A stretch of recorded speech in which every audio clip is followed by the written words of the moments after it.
Hello hello. हाँ, देखो, कल थोड़ा सा नर्वस सिस्टम स्टार्ट करा दिया था।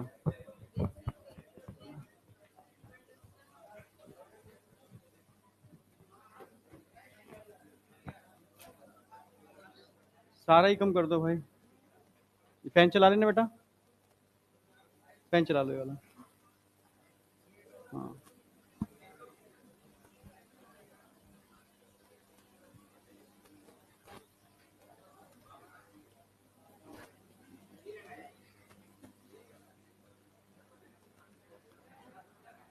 आराम से डिस्टर्ब मत करना। जब सपोर्ट करना, गिर ना जाए, वो है ना।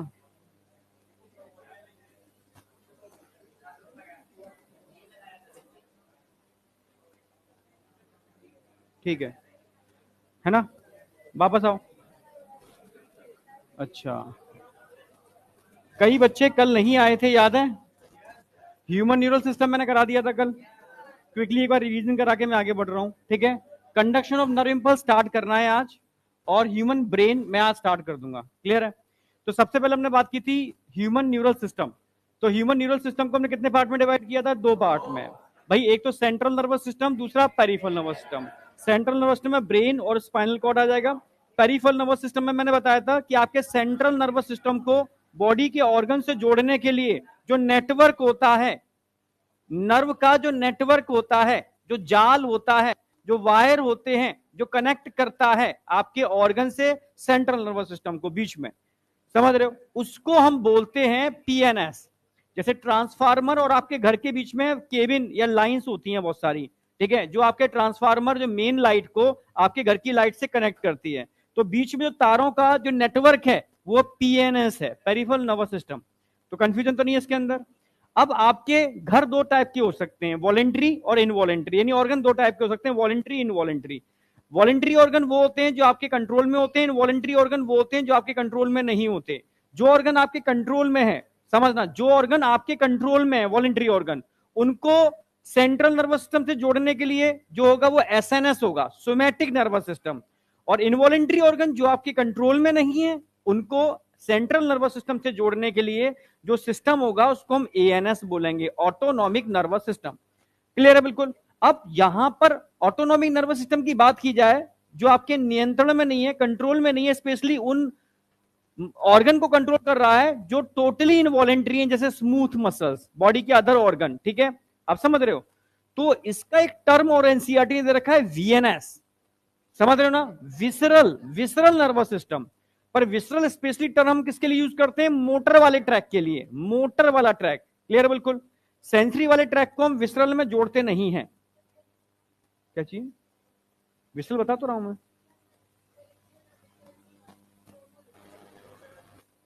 क्या लिख दिया दोनों, दिखाओ।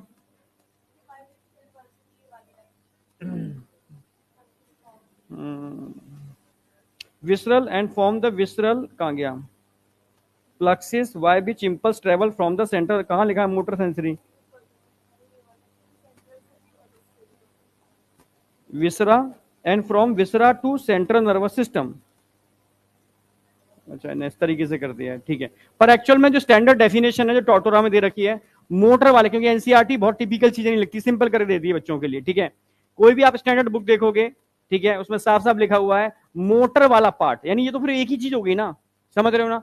तो एक तरीके से मान लो, आपके आपके लेवल पे मान लो, तुम्हारे लेवल पे बात कर लेते हैं, ठीक है।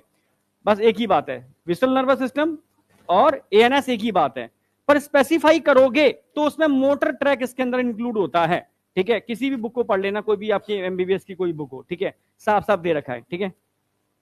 तो यहां सिर्फ इतनी सी बात ध्यान रखो, ऑटोनॉमिक नर्वस सिस्टम जो आपके कंट्रोल में नहीं है, आपके कंट्रोल में नहीं है, समझना मेरी बात, वो एएनएस है। और एएनएस को ही यहां वीएनएस याद रख लो, ठीक है, क्योंकि वो विसरल ऑर्गन को जोड़ रहा है, तो विसरल नर्वस सिस्टम बोलते हो उसको। यहां तक कोई डाउट था? फिर मैंने कल बताया था एएनएस, ऑटोनॉमिक नर्वस सिस्टम, जो इनवॉलेंट्री ऑर्गन को कनेक्ट कर रहा है बेटा, तो ये भी दो तरीके से काम कर सकता है, इमरजेंसी में और नॉर्मल कंडीशन में। इमरजेंसी में काम करेगा तो कौन से सिस्टम होगा, और नॉर्मल में काम करेगा तो, इतना तो आपको मैं हर चैप्टर में कराता जा रहा हूं, पैरासिम्पैथेटिक और सिंपैथेटिक, इसमें कोई डाउट है? फिर मैंने एक डायग्राम बना के भी समझाया था, सेंट्रल नर्वस सिस्टम, मैंने बताया था एक तो न्यूरॉन थे एफरेंट और एक थे ईफरेंट। एफरेंट आने वाले, ईफरेंट जाने वाले। ई फॉर एग्जॉस्ट याद रखना, ठीक है। जो सिग्नल को, हाँ एग्जिट याद रखो, ठीक है। जो सिग्नल को लेकर के आ रहा है एफरेंट, जा रहा है ईफरेंट। एफरेंट आ रहा है सेंसरी, ईफरेंट जा रहा है मोटर।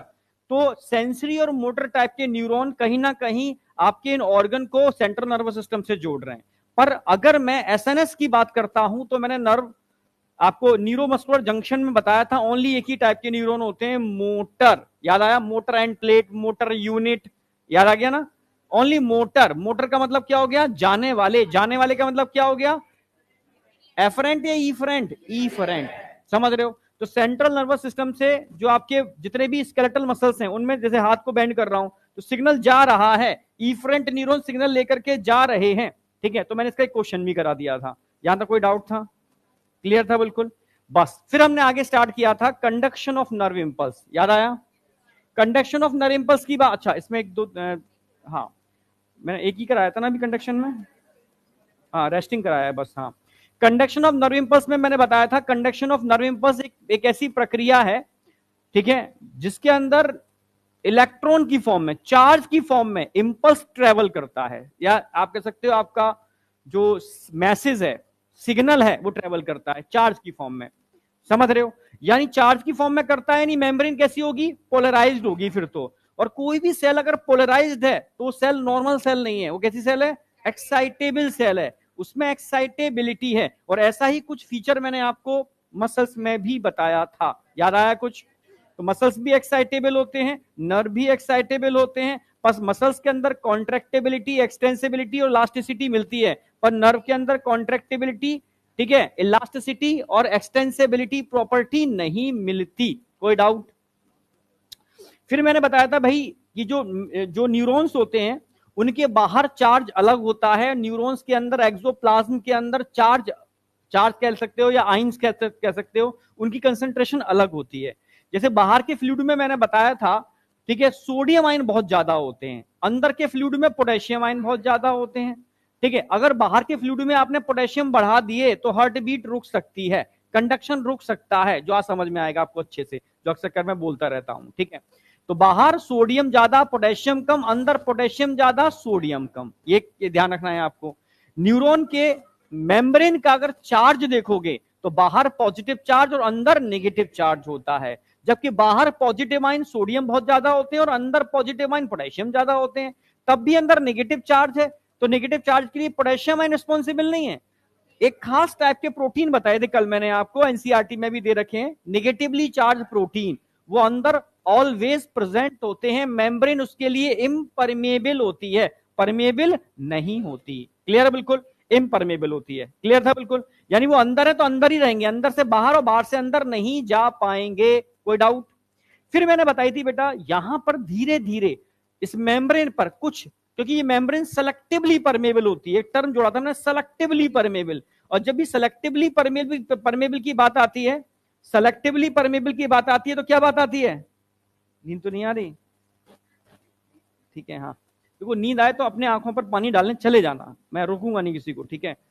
देखो ये बॉडी है यार, ह्यूमन, समझ रहे हो ना, ये नेचुरल चीजें हैं। नींद आ रही है तो पानी डाल लो, छींक आ रही है तो छींक लो, खांसी आ रही है तो खांस लो, नहीं आया क्या?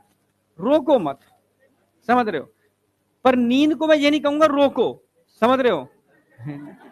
उसका सॉल्यूशन ढूंढने जाना पड़ेगा। हाँ बिल्कुल सही है, चला गया, ठीक है, ठीक है। तुम बस रिलैक्स, बस ये है कि मेन पर्पस है यहाँ आने का, इतनी दूर घर से, क्योंकि मैक्सिमम बच्चे बाहर के हैं, पटना का बच्चा इसमें बहुत कम होगा, 10-20%, 80% बच्चा बाहर का है। तो इतनी दूर पड़े हो, सूखी रोटी खा रहे हो, सड़ा हुआ खाना खा रहे हो, अनफेवरेबल कंडीशन झेल रहे हो, तो कुछ ना कुछ उद्देश्य तो आए हो यहाँ पर।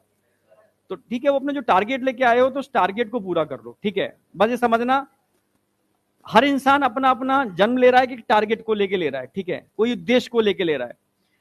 अगर आप आए हो यहाँ पर इस धरती पर, मैं नॉर्मल बात कर रहा हूँ, ठीक है, तो अपना कोई ना कोई आपने डिसाइड किया था कि यार मैं जाऊंगा और ये चीजें करूंगा वहां पर जाकर के, देन रिटर्न हो जाएगा, अपना टिकट कट जाएगी वापस, ठीक है। पर अगर तुमने दिमाग में ये चीज सोची है डॉक्टर बनना है, तो यार बहुत, मतलब दुनिया का सबसे अच्छा ये काम है, मतलब कह सकते हो ना, अगर परोपकार की दृष्टि से भी देखा जाए बहुत बढ़िया है। तो यार तभी पॉसिबल है जब तुम थोड़ा सा स्ट्रगल कर लोगे। अब समझ रहे हो, तो थोड़ा बहुत जैसे इसने बहुत अच्छा काम किया, धोया है आंखें, ठीक है, तो ऐसा कुछ हो तो अपना आंखें आंखें पानी यानी डाल लेना, ठीक है, ओके। पर झपकी नहीं लेनी है, नहीं तू ध्यान ध्यान लगा रही थी, मैं मान लेता हूं, ठीक है, पर आंखें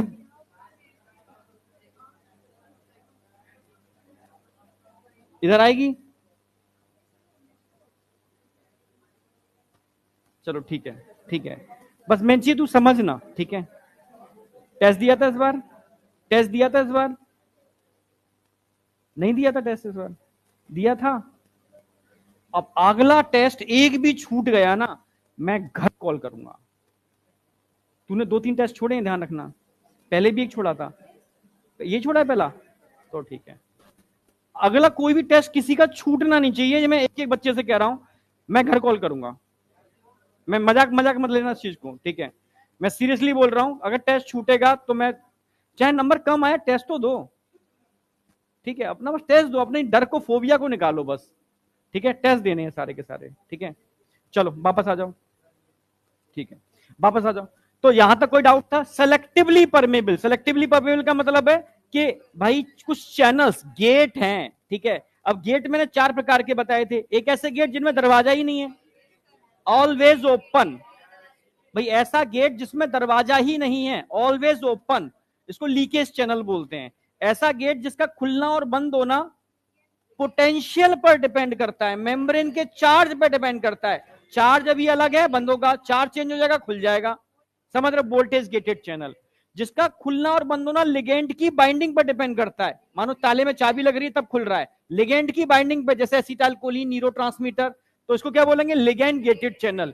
जिसका खुलना और बंद होना मैकेनिकल, मैकेनिकल स्टिमुलेशन, जैसे हवा चली, परफ्यूम खोला था कल मैंने, ठीक है, टच किया किसी ने, आपको सिग्नल आ रहा है, टच पता चल रहा है, तो आपने हाथ पकड़ा, हैंडल घुमाया, तब वो खुला, समझ रहे हो? ये क्या हो गया? एक तरीके से मैकेनिकल गेटेड चैनल। तो 4 टाइप के चैनल या गेट हो सकते हैं, क्लियर है? बिल्कुल, कल मैंने समझाए थे, जिनका खुलना और बोलना अटैच पेस्टिक। फिर मैंने आपकी कुछ फेज की डिस्कस की थी, पहली फेज बताई थी मैंने, जब न्यूरॉन पर कोई चार्ज नहीं होता, सॉरी, न्यूरॉन पर कोई स्टिमुलेशन नहीं होता, न्यूरॉन रेस्टिंग कंडीशन में होते हैं, उस समय की स्थिति क्या होती है? न्यूरॉन के बाहर पॉजिटिव चार्ज, अंदर नेगेटिव चार्ज, दोनों का पोटेंशियल डिफरेंस निकालोगे, -70 मिली वोल्ट आता है, ये पोटेंशियल डिफरेंस है। कई बच्चे नहीं समझ पाते, भाई अंदर माइनस है बाहर पॉजिटिव है, तो कहते हैं अंदर माइनस नेगेटिव, नहीं, अंदर बाहर कुछ नहीं होता, it is a potential difference. एक इलेक्ट्रोड बाहर लगाते हो, इलेक्ट्रोड अंदर लगाते हो, दोनों का पोटेंशियल डिफरेंस निकालते हो, -70 मिली वोल्ट आता है। तो -70 मिली वोल्ट अगर चार्ज आ रहा है, मतलब रेस्टिंग स्टेज है, न्यूरॉन पर कोई कंडक्शन नहीं हो रहा, कोई स्टिमुलेशन नहीं दे रहा, रेस्टिंग फेज है, क्लियर? बिल्कुल। आपसे पूछेगा रेस्टिंग फेज में न्यूरॉन की मेम्ब्रेन किस आयन के लिए मोर परमेबल होती है? ऑलवेज पोटेशियम आयन के लिए, क्योंकि पोटेशियम लीकेज चैनल बहुत ज्यादा होते हैं। सोडियम लीकेज चैनल एनसीईआरटी लिखती है ऑलमोस्ट एब्सेंट, ऑलमोस्ट एब्सेंट का मतलब है बहुत कम, एब्सेंट नहीं बोला उसने, ऑलमोस्ट एब्सेंट बोला है। ऑलमोस्ट एब्सेंट का मतलब क्या है? बहुत कम, न के बराबर, होते हैं लेकिन, होते हैं पर न के बराबर। तेरी पहली क्लास है क्या? तू पहले ज्वाइन कर चुकी है ना? हाँ, यहां तक समझ में आया नहीं आया? ऑलमोस्ट एब्सेंट समझ में आ गया, ठीक है, बहुत बढ़िया। फिर मैंने बात की थी यहां पर, भाई अगर पोटेशियम चैनल बहुत ज्यादा है तो पोटेशियम धीरे धीरे अंदर से बाहर खिसक जाएगा ना, डिफ्यूज हो जाएगा, क्योंकि हाई कंसेंट्रेशन से लो कंसेंट्रेशन डिफ्यूजन होता है। भाई सोडियम और बाहर बहुत ज्यादा है, वो धीरे धीरे अंदर आना चालू हो जाएगा, डिफ्यूजन तो चलता रहेगा, क्योंकि गेट ही नहीं है, लीकेज चैनल है। इससे कंसेंट्रेशन ग्रेडियंट बिगड़ नहीं जाएगा। भाई सोडियम को बाहर ज्यादा होना चाहिए पर वो अंदर डिफ्यूज हो रहे हैं, पोटेशियम को अंदर ज्यादा होना चाहिए पर वो बाहर डिफ्यूज हो रहे हैं, तो पोटेंशियल डिफरेंस क्या होगा? बिगड़ेगा। तो इसको मेंटेन करने के लिए नेचर ने पंप बनाया। क्या बनाया? पंप। पंप हमेशा कंसंट्रेशन ग्रेडियंट के अपोजिट काम करते हैं, चाहे वो हाथ वाला पंप हो जो साइकिल में हवा भरते हैं, कंसंट्रेशन ग्रेडियंट के अपोजिट तो काम कर रहा है, या वो पानी वाला पंप हो, या कूलर के अंदर जो पंप लगाते हैं, ठीक है, वो वाला पंप हो, या कहीं पर भी तुमने कोई पंप टर्म सुना है, तो पंप हमेशा कंसंट्रेशन ग्रेडियंट के अगेंस्ट काम करता है, पर वो यूज करता है एनर्जी।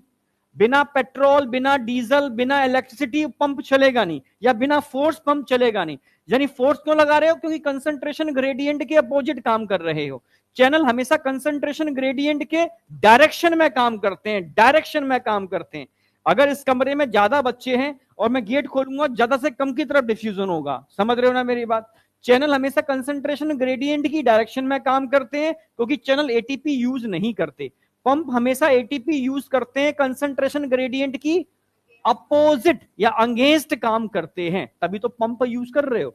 तो ये पंप हमेशा एक्टिवेट रहता है और कंटिन्यू अंदर, भाई अंदर सोडियम जा रहे थे उनको बाहर भेजेगा, बाहर सोडियम निकल, पोटेशियम निकल रहे थे उनको अंदर भेजेगा। तो कंसंट्रेशन ग्रेडियंट के अपोजिट काम करता है, अंदर से बाहर सोडियम और बाहर से अंदर पोटेशियम, अंदर से बाहर सोडियम, बाहर से अंदर पोटेशियम, कंटिन्यू। पर कितने सोडियम कितने पोटेशियम, वो आपको हमेशा ध्यान रखना, 3 सोडियम 2 पोटेशियम। 3 ही क्यों, 4 क्यों नहीं, 2 क्यों नहीं? क्योंकि 3 ही बाइंडिंग साइट होती है, 3 ही बाइंड कर पाते हैं। बाहर पोटेशियम बाइंडिंग साइट 2 ही होती हैं, तो 2 ही बाइंड कर पाते हैं। ज्यादा होती तो ज्यादा भेज लेता, पर बाइंडिंग साइट ही 2 है, क्या करे बेचारा। ठीक है, तो 2 पोटेशियम अंदर 3 सोडियम बाहर, 2 पोटेशियम अंदर 3 सोडियम बाहर। तो ये मैकेनिज्म धीरे धीरे धीरे धीरे क्या होती है, चलती रहती है। अब बताओ मुझे कोई डाउट है इसके अंदर? ये रेस्टिंग फेज क्लियर थी। रेस्टिंग फेज में जो पोटेंशियल डिफरेंस था -70 मिली वोल्ट था। रेस्टिंग स्टेज के अंदर मेम्ब्रेन पोटेशियम आयन के लिए मोर परमेबल होती है कंपैरेटिव सोडियम आयन। ये सारे क्वेश्चन आते हैं। क्वेश्चन आएगा कि मेम्ब्रेन के इस पोटेंशियल को या आयोनिक ग्रेडियंट को मेंटेन करने के लिए कौन रिस्पॉन्सिबल होता है? सोडियम पोटेशियम पंप होता है। क्लियर है बिल्कुल। रेस्टिंग कंडीशन में कौन से चैनल खुले रहते हैं? ऑलवेज सोडियम और पोटेशियम चैनल। क्या voltage gated channel, ligand gated channel या mechanical gated channel resting condition में खुलते हैं? नो। कोई डाउट? अब कैसे भी क्वेश्चन आएंगे रेस्टिंग कंडीशन पे तो मुझे नहीं लगता आप छोड़ के आ पाओगे। रेस्टिंग कंडीशन के सारे पॉइंट्स क्लियर हैं। फिर भी अगर कोई दिमाग में आ रहा हो बेटा, तो कुछ भी आ रहा हो, हाँ हाँ, मैं कुछ भी आए जरूर क्वेश्चन जरूर पूछेगी। हाँ, अरे कैसे क्यों आया? आपकी बॉडी के अंदर प्रोटीन तो बन रहे हैं ना, और प्रोटीन को सेल है, सेल में गोल्जी बॉडी होंगे, सेल के अंदर एंडोप्लाज्मिक रेटिकुलम होंगे, सेल के अंदर राइबोसोम होंगे, तो प्रोटीन तो बन रही है ना अंदर। हाँ है ना, सेल है, सेल के अंदर प्रोटीन बनती है क्योंकि उसके पास न्यूक्लियस भी है, न्यूक्लियस के पास इंफॉर्मेशन है, वो प्रोटीन बनाता है। तो नेगेटिवली चार्ज प्रोटीन न्यूक्लियस बना रहा है एमआरएनए के थ्रू, ऐसे आया। हाँ क्या?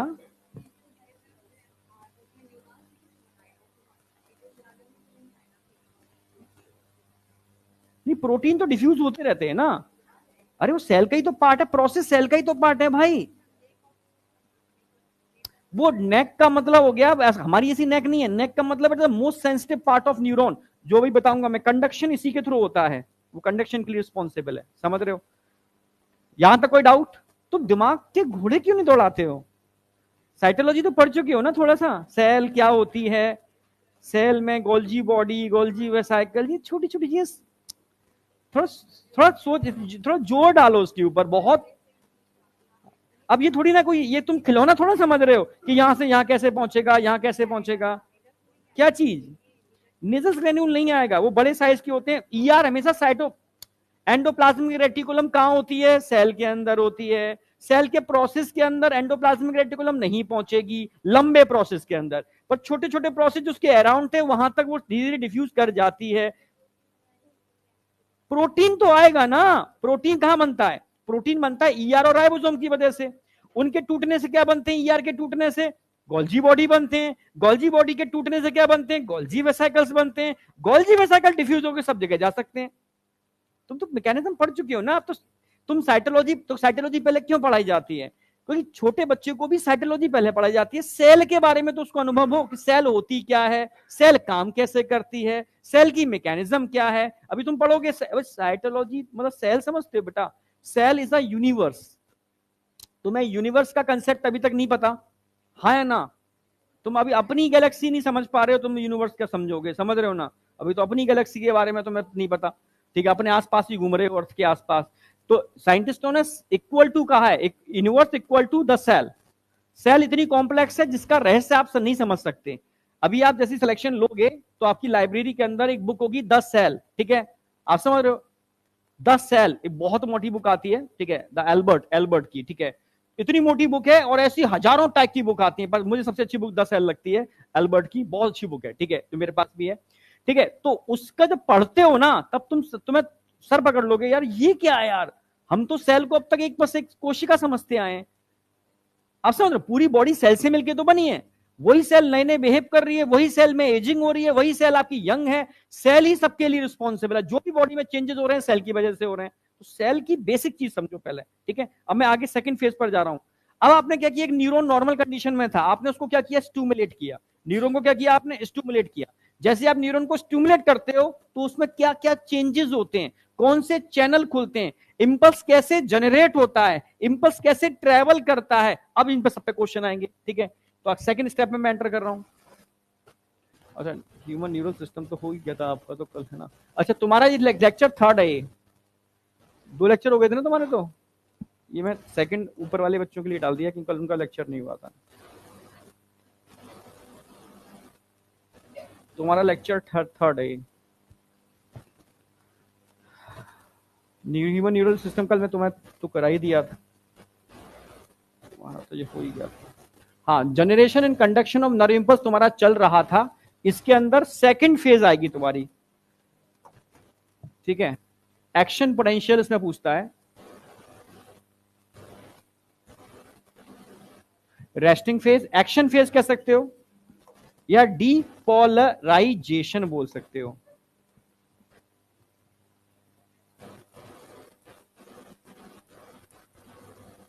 Action phase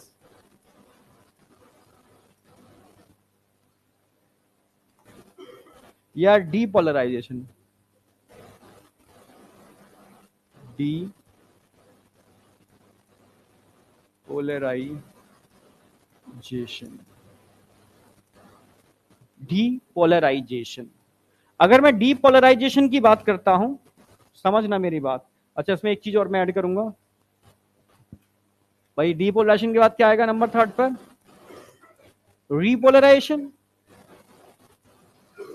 repolarisation.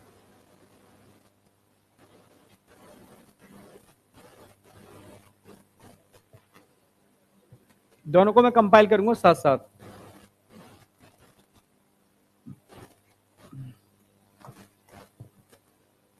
यहां पर 2 क्वेश्चन पूछेगा, सेम 2 क्वेश्चन यहां पर भी पूछेगा। पहला क्वेश्चन बनता है हमेशा पोटेंशियल का, जैसे रेस्टिंग पोटेंशियल था, या एक्शन पोटेंशियल पूछेगा, एक्शन पोटेंशियल, और परमीबिलिटी पूछेगा।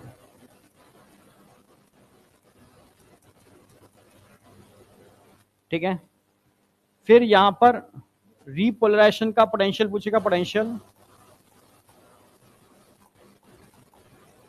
और परमेबिलिटी।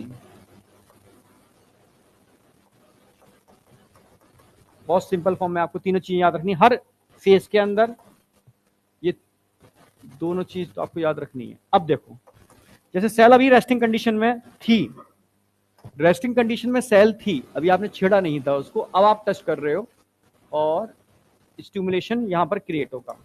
मानो सेल थी, आपने यहां पर क्या किया, इसको स्टिमुलेट किया। समझना थोड़ा अच्छी तरीके से, बिल्कुल पिक्चर की तरह।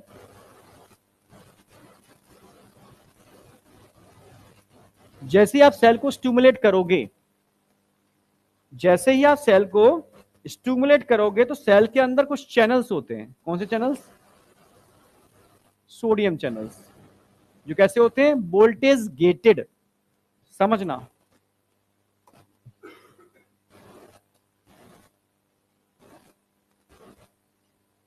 Sodium channels.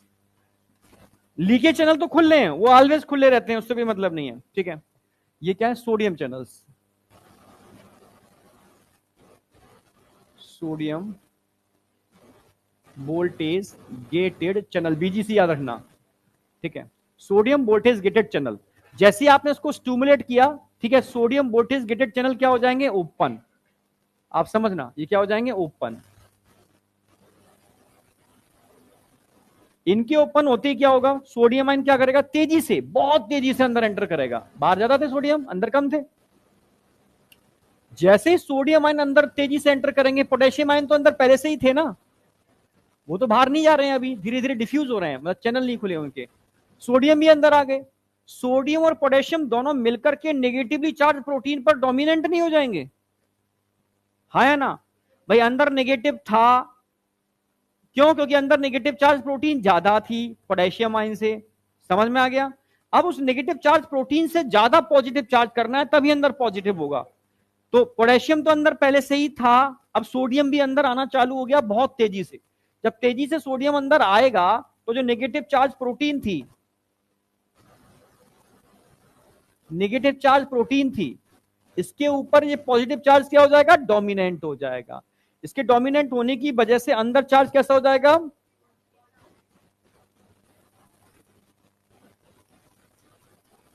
अंदर चार्ज कैसा हो जाएगा, पॉजिटिव।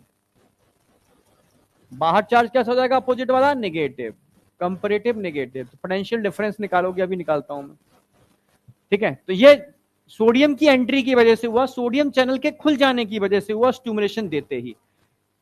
हाँ, अपोजिट तुरंत अपोजिट हो जाएगा, पोटेंशियल भाई पोलराइज्ड है ना ये मेम्ब्रेन, तो ठीक है, पोलैरिटी है इसके अंदर, और अंदर पॉजिटिव होगा तो पोटेंशियल डिफरेंस निकालोगे तो उसका पॉजिटिव आएगा, क्योंकि बाहर नेगेटिव हो जाएगा। तो एक्शन पोटेंशियल कितना हो जाएगा जरा बताओ। पहले -70 से 0 होगा, एकदम नहीं होगा। -70 से -40, -20, -10, 0, उल्टा चल रहा है ना। फिर +1, +2, +3, नहीं आया क्या। जैसे ही यहां पर +30, मतलब एक्चुअल में तो होता है +20 से +40 के बीच में कोई भी रेंज हो सकती है। बॉडी की अलग अलग पार्ट की सेंसिटिविटी अलग अलग होती है, अलग अलग पार्ट में अलग अलग सेंसिटिविटी पर अलग अलग एक्शन पोटेंशियल होता है, समझना। तो तुम्हारे लेवल पर जो लिखा गया है, ठीक है, एक्शन पोटेंशियल 20 से 40 मिली वोल्ट, मिडिल वैल्यू याद रखनी है आपको 30, प्लस या माइनस, +30 मिली वोल्ट, ये एक्शन पोटेंशियल हो गया। +30 मिली वोल्ट, ये क्या हो गया, एक्शन पोटेंशियल हो गया। आप समझ गए ना मेरी बात। तो एक्शन पोटेंशियल कितना होगा, +30। जैसे ही +30 चार्ज पहुंचेगा, अब समझाता हूं आगे क्या होगा, ठीक है। इंपल्स जनरेट हो जाएगा, समझना भाई। यहां पर जैसे ही चार्ज कितना होगा, +30 मिली वोल्ट, सोडियम चैनल खोलेंगे, +30 मिली वोल्ट चार्ज होगा, तुरंत ही एक्शन पोटेंशियल जनरेट हो जाएगा। वो चार्ज जनरेट हो जाएगा जो इंपल्स बनाता है, फिर इंपल्स का ट्रेवल होगा, ठीक है। जनरेट हो गया +30 पर। अब +30 के बाद +40 भी तो हो सकता है, +50 भी हो सकता है, पर +30 के ऊपर नहीं जाएगा। जैसे ही -70 से +30 पर पहुंचेगा, समझना अच्छी तरीके से, तुरंत सोडियम चैनल्स बंद नहीं हो पाते, बंद होने में टाइम लगता है, इनएक्टिव हो जाते हैं। इनएक्टिवेशन टाइम मिली सेकेंड का होता है, बंद होने में टाइम ज्यादा लगता है, ठीक है। तो ये प्रॉपर्टी सिर्फ सोडियम चैनल्स के पास है, पोटेशियम चैनल्स के पास नहीं है, ठीक है। +30 चार्ज पहुंचते ही, ध्यान रखना, दो काम होंगे यहां पर, दो मैकेनिज्म होगी। +30 पहुंचते ही, क्योंकि यहां कोई आंखें तो लगी नहीं है, सारा खेल चार्ज का है।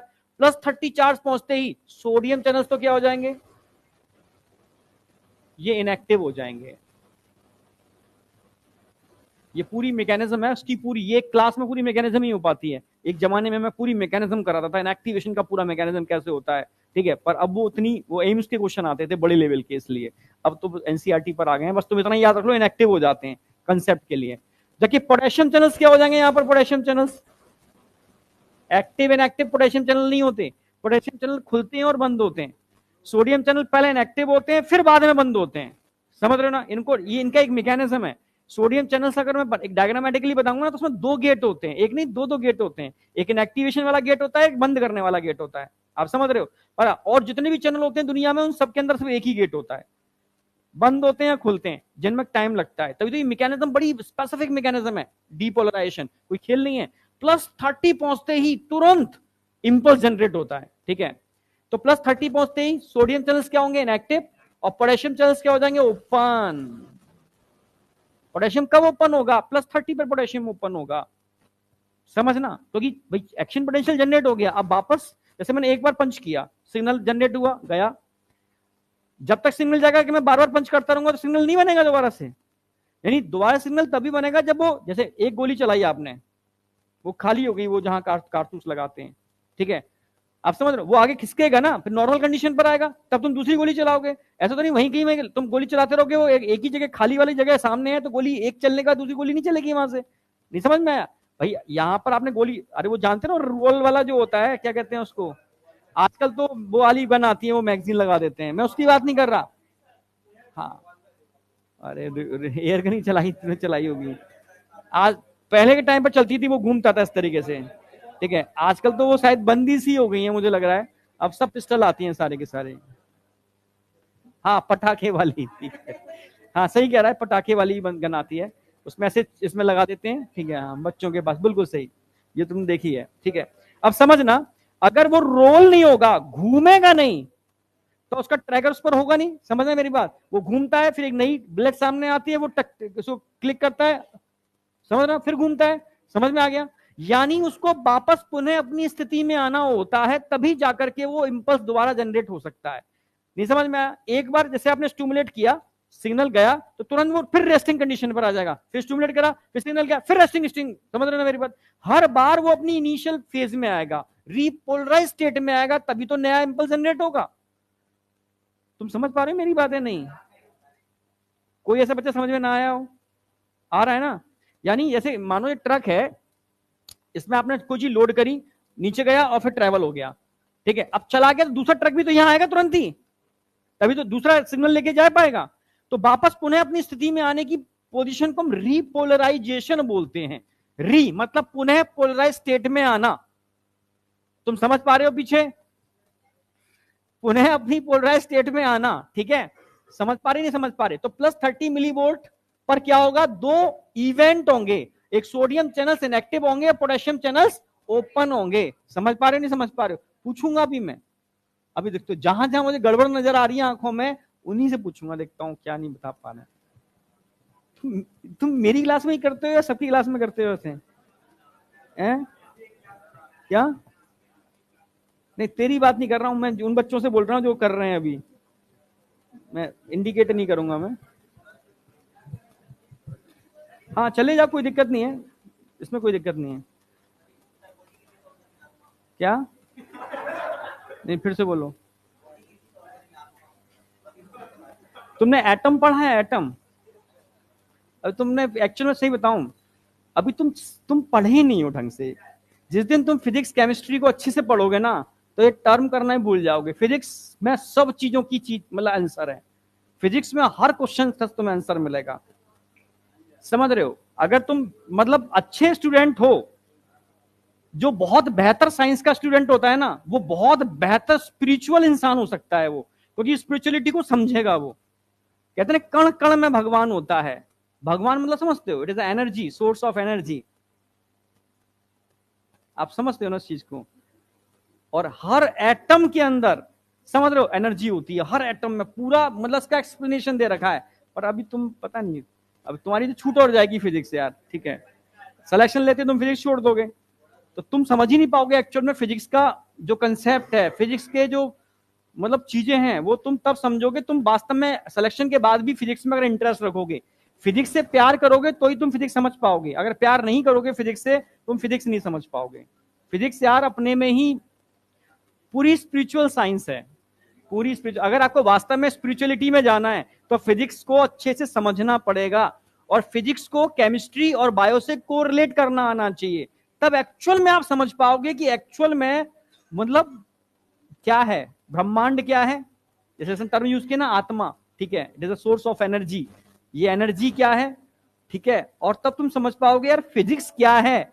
तुम फिजिक्स को बहुत हल्के में ले लेते हो ना, छोड़ देते हैं ना, ये हालत है। कई बच्चे को फोबिया है, वो बायो केमिस्ट्री सॉल्व करके चले आते हैं पेपर में, फिजिक्स छोड़ देते हैं, सोचते हैं इससे सिलेक्शन हो जाएगा। नहीं होगा भाई, फिजिक्स नहीं करोगे नहीं होगा, पहले कहते रहा हूं मैं, ठीक है, टाइम वेस्ट कर रहे हो अपना। फिजिक्स करने पड़ेगी और फिजिक्स को समझना पड़ेगा। जैसे +30 चार्ज, कोई बाहर गया बच्चा क्या? +30 चार्ज पहुंचा, सोडियम चैनल क्या होगा, इनएक्टिव। अब इनएक्टिव होते ही सोडियम की डिफ्यूजन होगी, पोटेशियम चैनल ओपन। अब क्या भाई हमें क्या करना है, अब वापस अंदर नेगेटिव चार्ज लेकर के आना है। अब सोडियम तो अंदर से बाहर डिफ्यूज नहीं हो सकता, क्यों नहीं हो सकता ना? अरे क्योंकि कंसंट्रेशन ग्रेडियंट डिफ्यूजन चैनल से नहीं होता, ठीक है, मतलब कंसंट्रेशन ग्रेडियंट के अपोजिट डायरेक्शन में डिफ्यूजन नहीं होता। भाई बाहर सोडियम ज्यादा था, अंदर कम है, अब अंदर से बाहर कैसे डिफ्यूज हो जाएगा? नहीं होगा ना, ऐसे बोलना चाहिए तुम। अरे इनएक्टिव तो हो चुका है, पर इनएक्टिव चैनल से हमेशा डिफ्यूजन कहां से, चल एक्टिव है मैं नहीं कर रहा इनएक्टिव, अब डिफ्यूजन हो जाएगा अंदर से बाहर। फिर कंसंट्रेशन ग्रेडियंट की अपोजिट डायरेक्शन में थोड़ी ना होता है, डिफ्यूजन हमेशा कंसंट्रेशन ग्रेडियंट की डायरेक्शन में होता है। मतलब अपने दिमाग को लॉजिकल बनाओ मेरे भाई, ठीक है, लॉजिकल बनाओ, ठीक है। अब किसका डिफ्यूजन, एक पॉजिटिव आयन तुम्हें अंदर से बाहर निकालना पड़ेगा, तब प्रोटीन डोमिनेंट होगी। तो अब कौन पॉजिटिव आयन बाहर जाएगा? पोटेशियम। बाहर कब जाएगा? जब पोटेशियम चैनल खुलेंगे। अब वापस करना है ना, अब तो अब मैं वापस लेकर के आ रहा हूं, अब समझना तुम, मतलब थोड़ा थोड़ा समझो यार चीज को, मतलब रटो मत यार, समझो। अब समझो, जैसे ही +30 मिलीवोल्ट चार्ज पहुंचा, कौन सा चार्ज? +30 मिलीवोल्ट चार्ज पहुंचा, तो क्या होगा? अब सोडियम चैनल नहीं, इस बार कौन खुलेगा? इस बार बारी आएगी पोटेशियम चैनल्स की। किसकी? पोटेशियम चैनल्स की। तो ये कौन है? Potassium channels. पोटेशियम कौन से चैनल्स हैं? Voltage gated channel. Potassium voltage gated channel क्या हो जाएंगे? ओपन। अब पोटेशियम वोल्टेज गेटेड चैनल की ओपन होती है, अब इस पर मूवमेंट कौन करेगा? Potassium ion. कहां से कहां? अंदर से बाहर, क्योंकि पोटेशियम अंदर ज्यादा होता है, बाहर कम होता है, तो कम से ज्यादा की तरफ डिफ्यूजन होगा, ज्यादा से कम की तरफ डिफ्यूजन नहीं होगा। जब पॉजिटिव आयन बाहर निकल रहा है तो again negatively charge protein dominant नहीं हो जाएगी, इधर नेगेटिव चार्ज प्रोटीन डोमिनेंट होगी या नहीं होगी? हाँ या ना? पूछूंगा भी मैं, ध्यान रखना। तो जैसे ही पॉजिटिव आयन बाहर गए, अंदर बचे अकेले सोडियम आयन, तो सोडियम आयन क्या कर पाएंगे? कुछ नहीं कर पाएंगे, क्योंकि नेगेटिव चार्ज प्रोटीन डोमिनेंट हो जाएगी। और जैसे ही नेगेटिव चार्ज प्रोटीन डोमिनेंट होगी तो अंदर का चार्ज वापस नेगेटिव आना चालू नहीं हो जाएगा? इसके डोमिनेंट होते ही अंदर वापस क्या होगा? नेगेटिव। बाहर वापस क्या होगा? पॉजिटिव। पोटेंशियल डिफरेंस चेंज हो गया ना, अंदर नेगेटिव बाहर पॉजिटिव। अब मैं आपसे पूछूं पोटेंशियल डिफरेंस अब कितना निकल के आएगा इसका रीपोलराइजेशन के टाइम पर? रीपोलराइजेशन का मतलब है वापस पुनः अपनी स्थिति में आना, यानी -30 क्यों होगा? -70 मिलीवोल्ट। अब परमेबिलिटी मेम्ब्रेन की किसके लिए ज्यादा होगी? पोटेशियम के लिए, ठीक है। सोडियम के लिए सिर्फ एक ही स्टेज में ज्यादा होती है, बाद बाकी के लिए पोटेशियम के लिए, ठीक है। परमेबिलिटी, अच्छा यहां परमेबिलिटी किसके लिए ज्यादा होगी? सॉरी, सोडियम के लिए, सोडियम आयन के लिए बहुत ज्यादा होगी, पोटेशियम आयन के लिए कम होगी। जबकि यहां मैं बात करूं तो पोटेशियम आयन के लिए बहुत ज्यादा होगी, सोडियम आयन के लिए कम होगी। इसमें कोई डाउट? जो क्वेश्चन बनते हैं, ये हो गया रीपोलराइजेशन। तो रीपोलराइजेशन के लिए कौन रिस्पॉन्सिबल होता है? ओपनिंग ऑफ पोटेशियम चैनल, ठीक है। आप समझ रहे हो? अब मैं आपसे कहूं डीपोलराइजेशन के लिए कौन रिस्पॉन्सिबल होता है? Opening of sodium channels. इसके लिए कौन रिस्पॉन्सिबल होगा? Opening of potassium channel. कोई डाउट? अब बताओ, इसमें कोई डाउट है किसी को इतनी स्टेप के अंदर? बहुत सिंपल तरीके से। हाँ बेटा, क्या चीज? वो सोचे ही मत, ऑलवेज ओपन, ऑलवेज ओपन। पर वो चैनल छोटे छोटे चैनल्स हैं, लीकेज चैनल, धीरे धीरे डिफ्यूजन चल रहा है। ये बड़े बड़े चैनल्स हैं, भर भर के एकदम सोडियम अंदर आता है, भर भर के पोटेशियम एकदम तेजी से बाहर जाता है। समझ रहे हो? तो मेम्ब्रेन का पोटेंशियल वो हमेशा वोल्टेज गेटेड चैनल पर निर्भर करता है, लीकेज चैनल पर निर्भर नहीं करता। लीकेज चैनल तो सिर्फ आयोनिक कंसंट्रेशन ग्रेडियंट को बिगाड़ सकते हैं, पर उसको मेंटेन करने के लिए नेचर ने सोडियम पोटेशियम पंप बना रखा है, ऑलवेज ओपन रहता है, ऑलवेज ओपन। हाँ, अब बताओ। वो अपने आप इनएक्टिव होगा, उसके बाद क्लोज होगा, ठीक है, पर क्लोज होने में टाइम लगता है। पर उतने टाइम के अंदर ये -30 मिलीवोल्ट चार्ज -60 तक पहुंच सकता है। क्या? बंद तो यही हो गए, इनएक्टिव का मतलब है बंद हो गए, पर इनका दो ढक्कन होते हैं, इनएक्टिव वाला ढक्कन होता है, एक बंद करने वाला बड़ा ढक्कन होता है। बंद करने वाला ढक्कन बहुत देर में बंद होगा, इनएक्टिव वाला ढक्कन पहले बंद हो जाएगा, जो शॉर्ट टाइम के लिए बंद होता है, थोड़ी देर के लिए। क्या एक्टिव तब होगा जब स्टिमुलेशन मिलेगा। भाई बड़ा ढक्कन भी तो बंद होगा ऊपर से। अब बताओ यहां तक किसी को कोई डाउट है?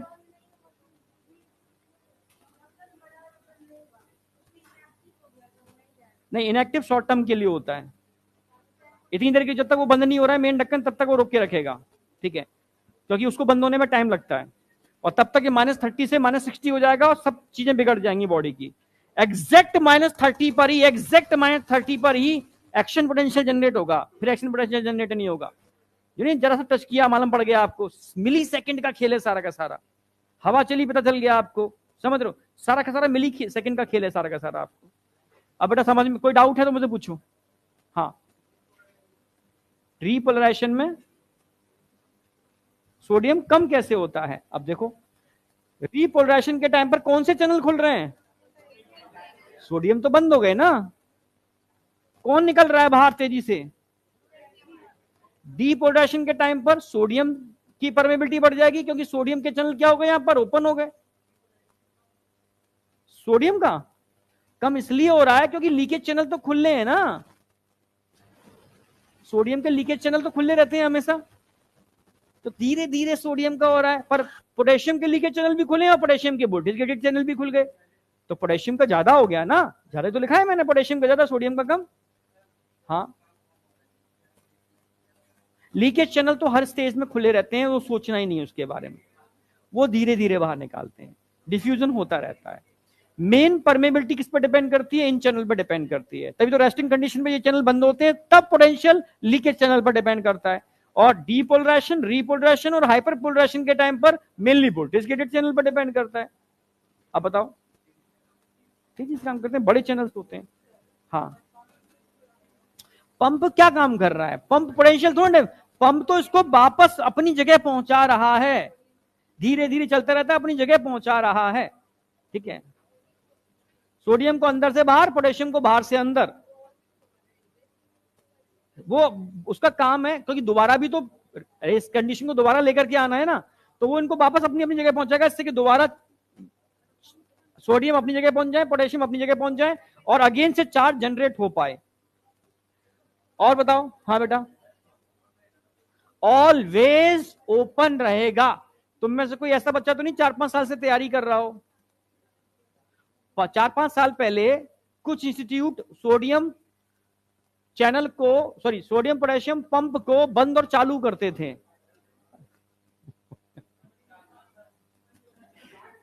अच्छा ठीक है, कोई नहीं, ठीक है, तो मैं समझ जाता हूँ, कोई अगर बंद चालू कर रहा है समझ जाता हूँ कौन सा बच्चा है। ठीक है, कहाँ पढ़ा तूने, सही सही बताइए। मोशन में पिछले साल? एक्चुअल में फिर वो टीचर पुराने वाले होंगे, पुराने टीचर, उनको एक्चुअल में टीचर क्यों नहीं, अब एक्चुअल में मैं अभी की बात नहीं कर रहा, 4-5 साल से पहले की बात कर रहा हूँ, रियल स्टोरी। आकाश का ही केस था, साउथ एक्स का, दिल्ली का। तो वहां पर एक टीचर सोडियम पोटेशियम चैनल को बंद और चालू करता था, और उसने क्वेश्चन पेपर बनाया, उसने बंद और चालू कर दिया। During depolarisation sodium potassium pump बंद हो जाता है उनके अकॉर्डिंग, ठीक है। वो क्वेश्चन मेरे पास चेक होने के लिए आया, रियल मैं बता रहा हूँ, और मैं चैलेंज करता हूँ पूरी इंडिया के सारे, कोई भी टीचर को प्रूव करके दिखा दे। तो मैंने कहा बंद चालू क्यों कर रहा है भाई, ठीक है, ठीक है, ये तो ऑलवेज ओपन रहता है, ठीक है, बंद चालू हो ही नहीं सकता, पॉसिबल ही नहीं है, ठीक है। तब फिर मैंने उस पर एक चैलेंज लिख करके भेजा था, it is a wrong, cross करके पूरा लिख कर पूरा पूरा उसमें मेल करना पड़ता है। उसके ऊपर खलबली मची कि भाई कैंसिल किसने कर दिया, और मैंने उसका एविडेंस मांगा कि कहीं क्या लिखा दिखा दो मुझे कोई भी स्टैंडर्ड बुक के अंदर कि ये बंद और चालू होता है, मतलब बंद होता है, ढूंढ के मुझे एविडेंस दो ना। फिर ढूंढे गए, कहीं कुछ मिला ही नहीं, तो क्यों तुम बंद कर रहे हो, तुम्हें पता ही नहीं है। अब टीचर्स क्या करते हैं, पहले के टाइम पर एक टीचर ने नोट्स बना दिए, दूसरा टीचर क्या करेगा, कौन मेहनत करे, चीप दो उसको, गलत लिखा है, गलत चल रहा है, उसे पता ही नहीं है क्या है, क्योंकि किताबें कोई जानता ही नहीं था, इंटरनेशनल बुक्स पढ़ना ना कोई जानता था, ठीक है। टीचर्स वो बनते थे जो कुछ नहीं कर पाते थे, लाओ टीचर बन जाते हैं। यही तो होता था रियलिटी में, मैं सच बता रहा हूँ, बहुत दयनीय स्थिति बता रहा हूं मैं आज की डेट में भी, ठीक है। हजारों टीचर्स में से 2 या 3% टीचर्स जेन्युइन होते हैं, जिनका मैं रिस्पेक्ट करता हूं बहुत ज्यादा, ठीक है, अच्छे टीचर्स हैं जो वाकई में जेन्युइन टीचर्स हैं। बात बाकी तो कॉपी पेस्ट चल रहा है। अगर मैंने गलत लिख दिया तो गलत ही चल रहा है, या किसी टीचर ने सही लिख दिया, जो भी कर दिया वो कॉपी, ये सही लिख रहा होगा। कौन मेहनत करे, कौन इतनी महंगी महंगी बुकें खरीदे, कौन दिनों रात पढ़े, कोई सब शॉर्टकट नहीं आया क्या, बने नोट्स मिल गए, चाप तो छेप तो सीधे सीधे। तो ऐसा चीजें बहुत हुई हैं, तभी तो मैं समझ गया, जैसे इसने बोला बंद करते हैं चालू करते हैं, मैं समझ गया या तो ये पुराना है, पर पुराना नहीं है ये, ठीक है, या किसी पुराने टीचर से पढ़ा है, ठीक है। इसलिए मैं खुद बोलता हूं, कोई भी कार्डियोलॉजिस्ट, आपके घर में भी कोई डॉक्टर होगा, कार्डियोलॉजिस्ट होगा, तो अगर किसी को हार्ट अटैक पड़ता है तो एक टैबलेट दी जाती है डिजिटलिस, ठीक है। उस डिजिटलिस टैबलेट का फंक्शन वो कार्डियोलॉजिस्ट बता देगा, वो सारा सोडियम पोटेशियम पंप पे काम करती है, ठीक है। अपने आप समझ में आ जाएगी कि एक्चुअल में कंसेप्ट क्या है। तो मैं तो खैर मतलब बहुत सारे जो मतलब doctor Venugopalan first heart transplantation के हेड एम्स के अंदर थे, ठीक है, मैं उनसे भी कनेक्टेड था, क्योंकि उस समय मेरे फूफा जी के बेटे जो थे, अब तो मतलब एम्स इज अ पॉलिटिक्स बहुत तगड़ा, तो उनका मर्डर हो गया था वहां पर, वो लंग ट्रांसप्लांटेशन के हेड थे, ठीक है। तभी उन्होंने मुझे मतलब मिलाया था उनसे, ठीक है, डॉक्टर वेणुगोपालन से। तभी मैं चीजें, फिर मैंने जो सीनियर पोजीशन पर लोग हैं तो उनसे मैं डिस्कशन कर लेता था भाई, मेल करके, तो चीजें मुझे रिस्पॉन्स मिल जाते थे। फिर कई बच्चे ऐसे हैं दिल्ली के अंदर जिनके मम्मा पापा सब एम्स के अंदर ही हैं, डॉक्टर ही हैं, तो वो अपना रेफरेंस देते थे कि यार ये नहीं है सर, ऐसे नहीं, ऐसे होगा, हम तो कहीं पढ़ा ही नहीं है ऐसे। तो हमें एविडेंस मिल जाते थे बहुत प्रॉपर वाले, तो हम उस एविडेंस के बेस पर कह सकते हैं कि तुम ढूंढ के बता दो कहीं अगर बंद चालू लिखा हुआ है, समझ रहे हो। तो मैं कह रहा हूं बंद होता ही नहीं है, ये तो मैं सबसे बोल रहा हूं, ऑलवेज ओपन, स्लो हो सकता है, फास्ट हो सकता है, पर बंद नहीं हो सकता, ठीक है, समझ गए ना मेरी बात। और उसके बाद फिर वो क्वेश्चन कभी रिपीट नहीं हुआ बंद चालू वाला, ठीक है। कोई पुराना टीचर मिल जाएगा तो एक बात अलग है, फिर किसी ने इसको बंद चालू किया ही नहीं, बहुत उस पर लंबा लेवल पे हो गया था, जितने भी सेंटर थे ऑल इंडिया सब जगह वो इन्फॉर्मेशन चली गई थी, बंद चालू कोई नहीं करेगा, ठीक है, आकाश के अंदर। अब वहां से कोई टीचर माइग्रेट करके वहां चला गया हो, मोशन भी बता रहा है, उसके वो समझ में नहीं आई, वो अभी भी बंद चालू करा रहा है, तो बात अलग है, ठीक है। पर समय के संग टीचर को अपडेट होना पड़ेगा, हर साल अपडेशन चाहिए। आप 3 साल पुराना कंटेंट एक अगले 3 साल बाद नहीं दे सकते आप, आपको एनसीईआरटी के साथ साथ एनएमसी के संग हर साल अपडेट करना पड़ेगा, तब जाकर के आप अच्छा कंटेंट एक अच्छे बच्चे को डिलीवर कर सकते हो, तब बच्चा वो एक अच्छा एक रैंक निकाल सकता है, नहीं तो मामला बिगड़ जाएगा सारा का सारा, ठीक है। अब इसमें मुझे नहीं लगता कोई डाउट है। अभी मैंने बताया ये प्रॉपर्टी सिर्फ सोडियम चैनल के पास होती है इनएक्टिव होने की, पोटेशियम चैनल के पास इनएक्टिव होने की प्रॉपर्टी नहीं होती। यानी ये चार्ज -70 मिलीवोल्ट स्टेबल नहीं है, ये -70 से -80 भी हो सकता है, -90 भी हो सकता है, या उससे ज्यादा भी हो सकता है, क्योंकि इनको बंद होने में टाइम लगेगा। अगर -70 से ज्यादा हो गया तो उसके लिए हम पोलराइजेशन टर्म यूज नहीं करते, उसके टर्म यूज करते हैं हाइपर पोलराइजेशन। हाइपर माने ज्यादा, तो एक्चुअल में पोलराइज स्टेट आने के बाद ये रुकता नहीं है, -70 से -90 तक चला जाता है, इसको हम हाइपर पोलराइजेशन बोलते हैं। वो मैं समझा रहा हूं अगले स्टेप पर, समझना मेरी बात अच्छी तरीके से। तो अगला नंबर 4 क्या आएगा, हाइपर पोलराइजेशन। हाइपर पोलराइजेशन तो तुम लोग डिस्कस नहीं करते हो, मुझसे डिस्कस करो ना, कई कंसेप्चुअल चीजें, मैं तो तुम्हें से बहुत बेसिक चीजें पढ़ाता हूँ, तब तो मैं एक एक चीज के बारे में डिटेल में बता सकता हूँ बहुत अच्छी तरीके से, पर वो तुम्हारा अंदर से वो डिस्कशन कंसेप्चुअल होना चाहिए, कंसेप्चुअल। वो अभी तुम्हारे लेवल पे नहीं है किसी के अंदर, वो तो रेयर ही किसी बच्चों कंसेप्चुअल चीजें निकलती हैं जिसने बहुत अच्छी से पढ़ाई की हो। हाँ बेटा, हाँ सुन लो भाई, हाँ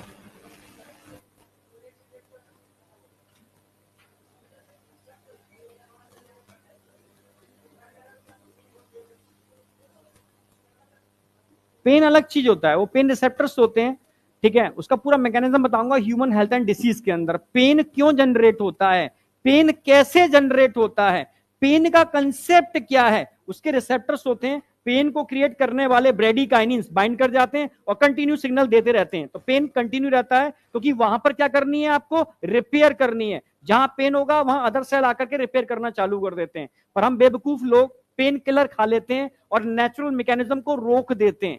पेन एक नेचुरल मैकेनिज्म है आपकी बॉडी को रिपेयर करने की, समझ रहे हो। हम पेन किलर खाके उन रिसेप्टर से सिस्टम को बाइंड करके उस रिपेयर सिस्टम को रोक देते हैं। आप समझ में आया नहीं आया, वो मैं ह्यूमन हेल्थ एंड डिसीज में डिटेल में कराऊंगा, समझाऊंगा। हाइपर पोलराइजेशन, हाइपर माने ज्यादा, अगर चार्ज नेगेटिव -70 से ज्यादा हो जाए, वो तो होगा ही होगा, उसको हाइपरपोलराइजेशन बोलते हैं, ठीक है। तो हाइपरपोलराइजेशन क्यों होता है? Due to late closing of potassium channel.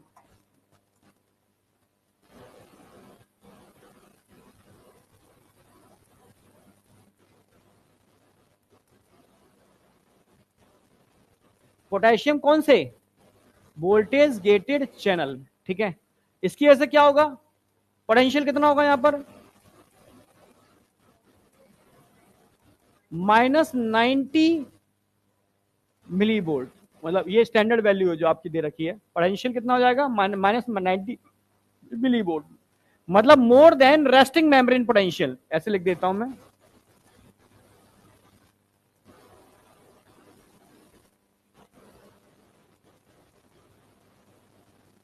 Resting potential, resting potential जो भी होगा उससे ज्यादा होगा।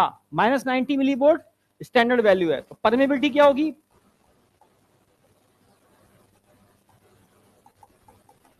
परमेबिलिटी वही पोटेशियम खुले रह गए ना, तो पोटेशियम आयन के लिए ज्यादा होगी, सोडियम आयन के लिए कम होगी, सिंपल सी बात।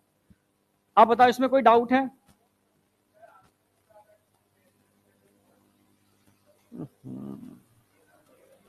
इनएक्टिव नहीं होते।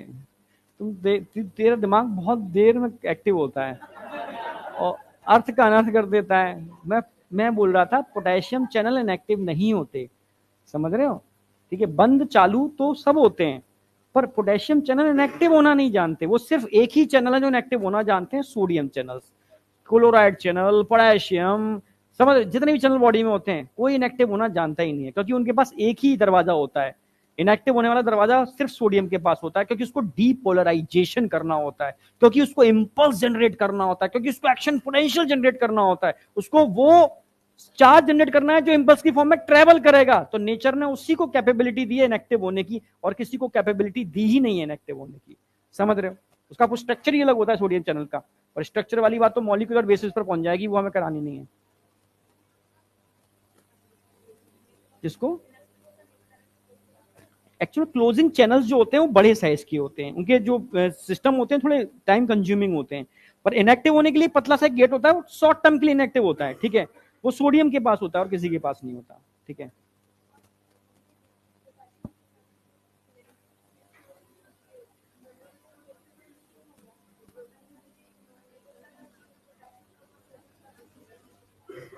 हाँ बिल्कुल होगा।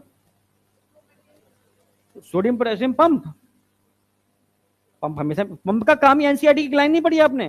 पंप का काम क्या है? ग्रेडियंट को मेंटेन करना। ग्रेडियंट का मतलब है बाहर सोडियम अंदर पोटेशियम को मेंटेन करना, वो ऑलवेज मेंटेन करेगा, काम ही है, इसलिए ऑलवेज ओपन रहता है। अब यहां समझ में आया नहीं आया? अगर मैं इसी को ग्राफिकल फॉर्म में दिखाऊं तो एक बगल में छोटा सा ग्राफ बना रहा हूं, इससे थोड़ा आपको और समझ में आ जाएगा। मान लो ये एक्स एक्सिस है, मान लो ये दूसरी एक्सिस है,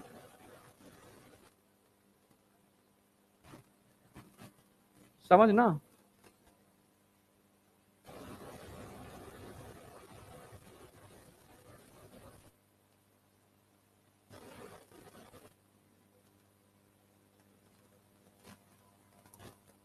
समझना, यहां पर अगर मैं बताऊं ये -70 मिली वोल्ट है, -70 मिली वोल्ट है, तो ये मान लो -60 मिली वोल्ट होगा, 10 मिली वोल्ट कम, उससे कम और ज्यादा भी हो सकता है, ठीक है। यहां पर मान लो 0 मिली वोल्ट है, क्या है? 0 मिली वोल्ट है, तो यहां पर टॉप पर क्या होगा? +30 मिली वोल्ट, इसमें तो कोई डाउट है ही नहीं, ये पोटेंशियल लिख दिया मैंने, ठीक है। अगर मैं कहूं बेटा कि सबसे पहले जैसे ही आप किसी चीज को स्टिमुलेट करते हो, तो स्टिमुलेशन में इतना स्टिमुलेशन जरूर देना है आपको, जिसको हम थ्रेशोल्ड वैल्यू बोलते हैं। थ्रेशोल्ड समझते हो? मिनिमम स्टिमुलस जो वोल्टेज गेटेड सोडियम चैनल को खोलने के लिए रिक्वायर्ड होता है, उसको थ्रेशोल्ड वैल्यू बोलते हैं, मिनिमम। तो थ्रेशोल्ड वैल्यू हमेशा रेस्टिंग मेम्ब्रेन पोटेंशियल से 10 मिली वोल्ट कम होती है। अगर मानो -70 से -65 आपने दिया तो चैनल नहीं खुलेंगे, -69 आपने दिया सॉरी 59 चैनल नहीं खुलेंगे। कम से कम 10 और 10 से ज्यादा अगर नेगेटिव में डाउन हो रहा है तभी चैनल खुलेंगे। थ्रेशोल्ड वैल्यू कम से कम 10 मिली वोल्ट का अंतर होना चाहिए। मिनिमम कितना डिफरेंस होना चाहिए? ठीक है, 10 मिली वोल्ट, माइनस में 10 मिली वोल्ट का डिफरेंस होना चाहिए। ये थ्रेशोल्ड वैल्यू है, तभी सोडियम चैनल खुलेंगे। ठीक है, समझना मेरी बात। मैंने स्टिमुलस दिया ये यहां तक, अगर स्टिमुलस -60 को क्रॉस कर गया, -70 से -60 यानी पॉजिटिव चार्ज इतना बढ़ा दिया आपने स्टिमुलस दे करके, और कैसे होता है वो अगली स्लाइड में बताऊंगा। ठीक है, तब यहां से एक्शन पोटेंशियल जनरेट होगा। ये ऊपर गया, 0 पर जाएगा पहले, फिर +30 जाएगा और +30 पे जाकर रुक जाएगा। रुक के तो +30 पर, यहां पर +30 पर क्या होगा? दो काम होंगे। क्या काम होंगे? Inactivation of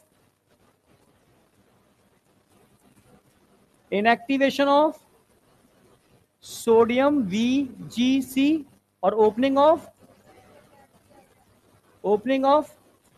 potassium VGC। कोई डाउट? तो इससे ऊपर -30 से ऊपर नहीं जाएगा, तुरंत 0 होगा। 0 क्यों होगा? क्योंकि पोटेशियम आयन अंदर से बाहर जाना चालू हो गए और फिर वापस माइनस में आना चालू हो जाएगा। -70 पर -70 रुकेगा नहीं और नीचे चला जाएगा, तब स्टेबल होगा। ये क्या हो गया?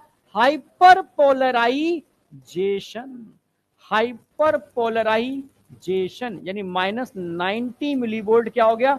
हाइपरपोलराइजेशन। तब जाकर के स्टेबल होगा ये। कोई डाउट? यानी ये ऊपर, ये हो गया थ्रेशोल्ड वैल्यू। थ्रेशोल्ड वैल्यू के ऊपर निकल जाओगे, ये डीपोलराइजेशन, ये रिपोलराइजेशन, ये हाइपरपोलराइजेशन। समझ गए ना मेरी बात? यहां से यहां तक क्या है? डीपोलराइजेशन। यहां से यहां तक क्या है? रिपोलराइजेशन। समझ गए ना मेरी बात? मैं लिख नहीं रहा, ग्राफ खराब हो जाएगा। ये डीपोलराइजेशन हो गया, ये रिपोलराइजेशन हो गया, ये हाइपर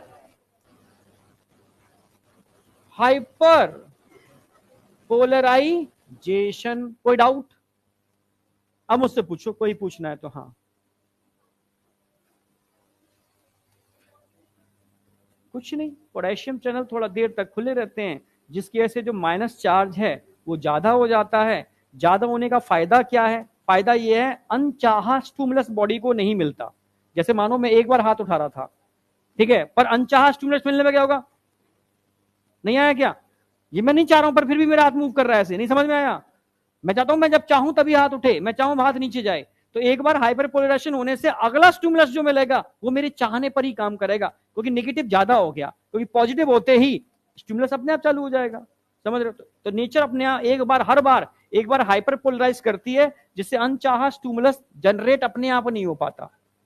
समझ रहे हो ना? हाँ बेटा, पूछ लो, क्या दिक्कत है? हाइपरपोलराइजेशन हर स्टेप पर होता है।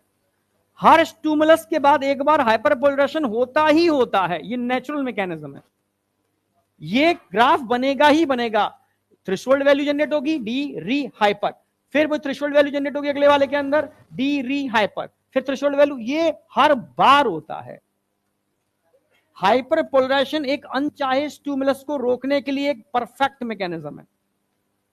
क्योंकि स्टिमुलस कब जनरेट होगा? जब ये कहां हो जाए? -60।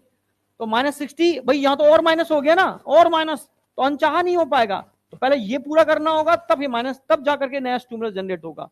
तो अनचाहा स्टिमुलस जनरेट नहीं हो सकता। कोई और दिमाग में आ रहा है? 10 मिली वोल्ट का अंतर होता है माइनस में। हाँ, अब मैं आगे दिखा रहा हूं, इसका आगे बढ़ रहा हूं। अब पूरी मैकेनिज्म फिर से एक बार रिपीट कर रहा हूं अलग वे में, यानी एक्चुअल वे में क्या होता है, वो अलग चीजें हैं, डिसऑर्डर्स हैं, वो डिसऑर्डर्स हैं, बताऊंगा आगे आएगी। ठीक है, वो तो ये डिसऑर्डर्स हैं। ठीक है, मैं बताऊंगा आपको। ठीक है, आपने सुना होगा पार्किंसंस, एल्जाइमर, ओल्ड एज में होने वाली डिसऑर्डर्स है। ठीक है, पार्किंसन देखा होगा ऐसे लोग, ठीक है, हाथ भी पीते हैं, ये पार्किंसंस है। Short term memory loss, Alzheimer है। ठीक है, ये न्यूरॉन के डिसऑर्डर्स हैं जो मैं पढ़ाऊंगा। मतलब तुम्हारे सिलेबस में नहीं है, सॉरी, पहले पढ़ाता था। ठीक है, तुम चाहो तो मैं जहाँ न्यूरो ट्रांसमीटर कराऊंगा तो वो बता दूंगा मैं। ठीक है, वो तुम्हारे मतलब के नहीं है। ओल्ड एज में न्यूरॉन डीजनरेट करते हैं, जिसकी वजह से न्यूरोट्रांसमीटर्स जितने भी होते हैं उनकी कहीं ना कहीं डेफिशिएंसी हो जाती है, कहीं ना कहीं समझ रहे हो ना, रेशियो बिगड़ जाता है। तब पार्किंसंस और एल्जाइमर डिजीज होनी चालू होती है ओल्ड एज पर। शॉर्ट टर्म मेमोरी लॉस भी कहते हैं। ठीक है, यहां तक समझ में आया नहीं आया? आगे बढ़ रहा हूं मैं। अब फुल पेज हॉरिजॉन्टल एक डायग्राम आएगा जिसके अंदर पूरा मैकेनिज्म आएगा एक्चुअल में कंडक्शन होता कैसे। जैसे मैं आपसे कहूं, अभी मैंने अभी आपसे बोला कि ये सोडियम चैनल खुल रहे हैं स्टिमुलस देने पर, और ये तो वोल्टेज गेटेड चैनल है ना। और वोल्टेज गेटेड चैनल कब खुलेंगे? जब मेम्ब्रेन का वोल्टेज चेंज हो, पोटेंशियल चेंज हो। तो पोटेंशियल चेंज कैसे हो रहा है? पोटेंशियल चेंज तो तब होगा जब सोडियम चैनल खुलेंगे, और सोडियम चैनल तब खुलेंगे जब पोटेंशियल चेंज होगा। तो पहले बताओ, पोटेंशियल चेंज हुआ या चैनल खुले? यानी पहले मुर्गी आई या अंडा आया? हाथ उठाओ। क्या पोटेंशियल चेंज होगा? चैनल खुलेगा? चैनल तो तब खुलेगा जब पोटेंशियल चेंज होगा। हाँ, अब जो बच्चे दिमाग दौड़ा सकते थे उनको समझाऊंगा, अभी रुक जाओ। अभी तुम दिमाग नहीं दौड़ा, तुम तो बस मैं पढ़ा रहा हूँ, बस पढ़ रहे हो। ठीक है, दिमाग नहीं दौड़ाते तुम लोग। ठीक है, बहुत रेयर बच्चे मिलते हैं मुझे दिमाग दौड़ा लेते हैं, रेयर मतलब क्या 11th-12th के बच्चे हाँ दिमाग दौड़ाते हैं, पर मैं 11th-12th के सारे बच्चे नहीं, 11th-12th में कोई एक आध निकल के आता है। एक्सेप्शनल। एक दिमाग दौड़ाने का मतलब लॉजिकल पूछता है, जिसका कंसेप्ट होते हैं इसके पूछने में। फालतू की पूछने की बात नहीं कर रहा हूं, तो बेवकूफ होते हैं वो। ठीक है, समझ रहे हो? कुछ बच्चे वास्तव में जेन्युइनली चीजें पूछते हैं, मतलब बात में चीजें होती हैं। हाँ बेटा, मैं आगे बढ़ रहा हूं, लिख लिया? आगे चलो। अब एक डायग्राम बनाऊंगा एक्चुअल में, पहले मुर्गी आई या अंडा आया? पहले पोटेंशियल चेंज हुआ या सोडियम बोडिगेटेड सोडियम चैनल खुले? अब सुनो,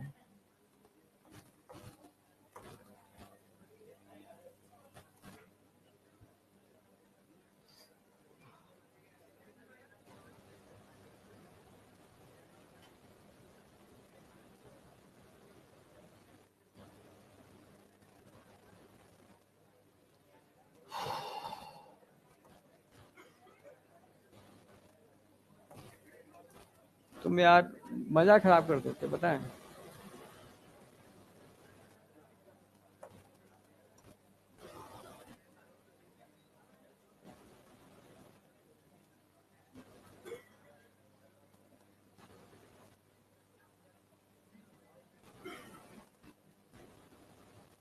मान लो ये न्यूरॉन का साइटोन है, समझ गए ना मेरी बात? पूरा बनाने की जरूरत नहीं है। ये इसका एक्सॉन है, ये इसकी नेक है, एक्सॉन हिल ऑक। ये डेंड्रॉन है, ये कौन है? डेंड्रॉन। समझ गए ना मेरी बात? समझ पा रहे हो डायग्राम से? पूरा डायग्राम ड्रॉ नहीं कर रहा मैं। अब ये समझना, यहां पर जो चैनल आपको दिख रहे हैं ये कैसे चैनल है? वोल्टेज गेटेड सोडियम चैनल्स है। ये कब खुलेंगे? जब मेम्ब्रेन का पोटेंशियल वोल्टेज चेंज होगा, मतलब थ्रेशोल्ड वैल्यू जनरेट होगी। बिना थ्रेशोल्ड वैल्यू जनरेट हुए खुलेंगे नहीं ये किसी भी कीमत पर। ये सोडियम चैनल्स हैं, BGC voltage gated sodium channels. ठीक है, ये कब खुलते हैं? जब नॉर्मल कंडीशन में पोटेंशियल कितना है, यहां मैं लिख रहा हूं, अंदर पोटेंशियल कितना है? -70 मिली वोल्ट। कितना करना पड़ेगा इनको खोलने के लिए? कम से कम मिनिमम -60 या -55 मिली वोल्ट, कम से कम इतना करना पड़ेगा। ठीक है, ये क्या है? थ्रेशोल्ड वैल्यू है, -60 मिली वोल्ट थ्रेशोल्ड।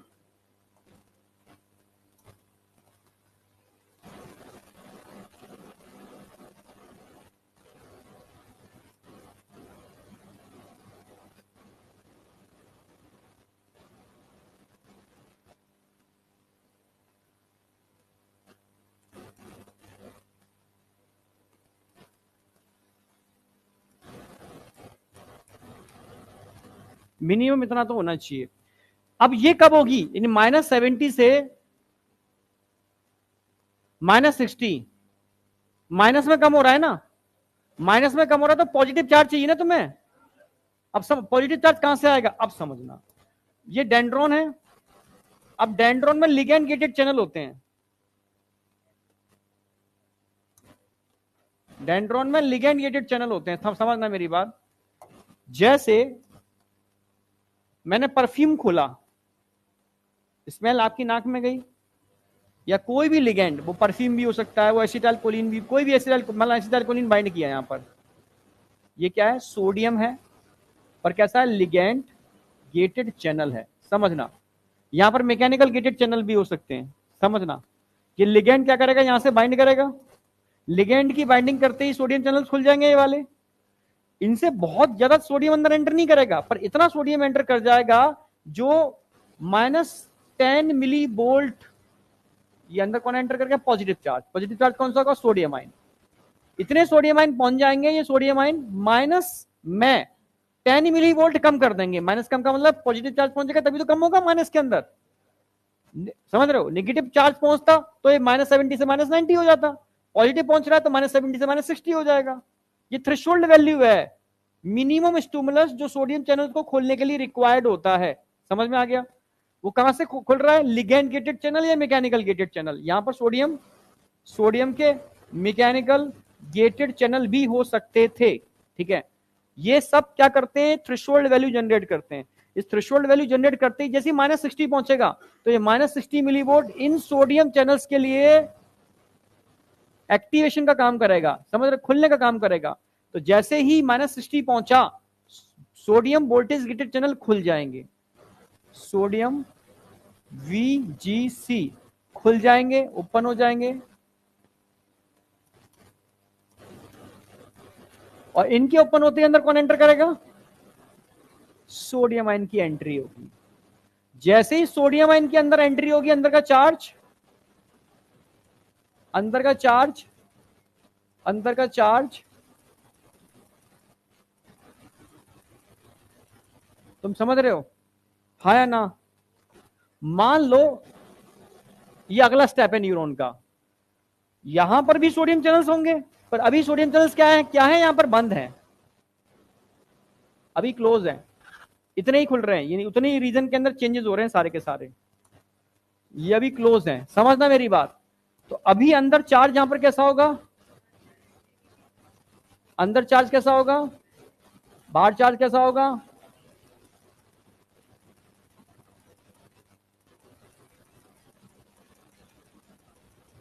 ये मान लो इतना जो पार्ट दिख रहा है यहां से यहां तक का पार्ट, ये यहां से यहां तक का पार्ट, ये ए है, तो यहां से यहां तक का पार्ट क्या कहलाएगा, बी। तो मैं कहूंगा कि जो थ्रेशोल्ड वैल्यू जनरेट हो रही है वो ए पार्ट के रीजन के अंदर डीपोलराइजेशन कर रही है। यहां पर क्या हो रहा है, ये ए पार्ट में क्या हो रहा है, डी पोलराइजेशन, पर बी वाले पार्ट में क्या हो रहा है, अभी कुछ भी नहीं, पोलराइजेशन, पोलराइजेशन नहीं आई। यहां डी होगा फिर इसका री होगा, पर आगे अभी क्या है, पोलराइजेशन, क्योंकि कुछ चेंज नहीं हुआ। जब सोडियम आयन अंदर आएंगे तो ये सोडियम आयन इन चैनल के लिए थ्रेशोल्ड वैल्यू क्रिएट करेंगे, फिर यहां सोडियम अंदर आएंगे, ये अगले चैनल के लिए थ्रेशोल्ड वैल्यू क्रिएट करेंगे, ये सोडियम आयन अगले चैनल के लिए थ्रेशोल्ड वैल्यू क्रिएट करेंगे। इस तरीके से कंडक्शन हमेशा यूनि डायरेक्शनल होगा, और एक ही डायरेक्शन होता है, +2 माइनस, ऑलवेज +2 माइनस, है ना, एक ही डायरेक्शन होगा, वो डायरेक्शन है ही नहीं इसके अलावा कोई, +2 माइनस, +2 माइनस। तो +2 माइनस ऊपर कहां होगा, अपोजिट डायरेक्शन में नहीं हो जाएगा ऐसे, भाई यहां माइनस ऊपर माइनस हो जाएगा। तो मैं मेम्ब्रेन के आउटसाइड +2 माइनस पूछूंगा तो कैसे होगा, ऐसे होगा, ऐसे होगा। तो एक सर्किट बनता है, क्या बना है, सर्किट बन रहा है। इस सर्किट की फॉर्म में ये इंपल्स का ट्रेवलिंग स्टार्ट हो जाएगी, इंपल्स, ये इंपल्स जा रही है, ये इंपल्स का ट्रेवलिंग हो रही है, +2 माइनस। तो हमेशा अगर मैं आपसे कहूं डायरेक्शन ऑफ इंपल्स क्या होगा, ऑलवेज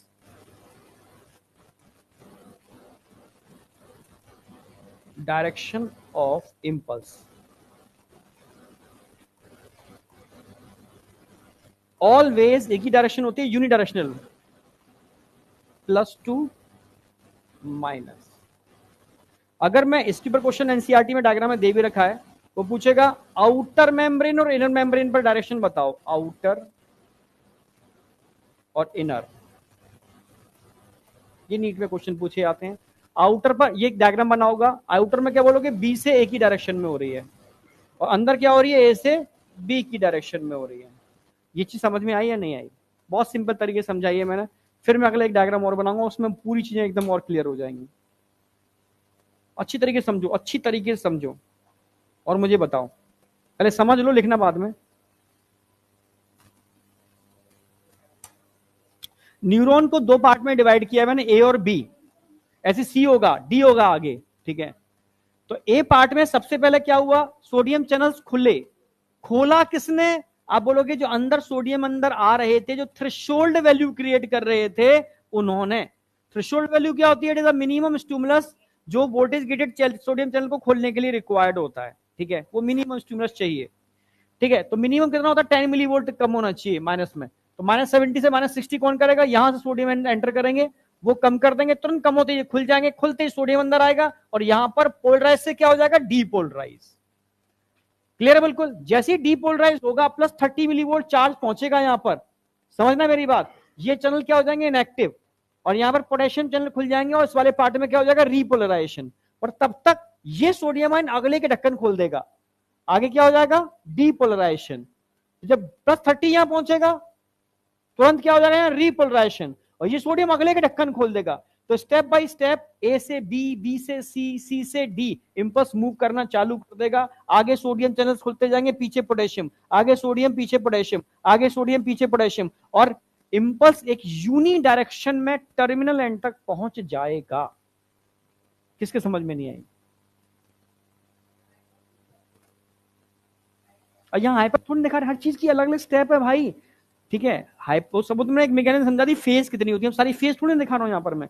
हाइपर उसका भाई जब भी रीपोलराइजेशन होता है उसमें हाइपर अपने आप आ जाता है, ठीक है। रीपोलराइज का ही एक पार्ट है हाइपर पोलराइजेशन, ठीक है।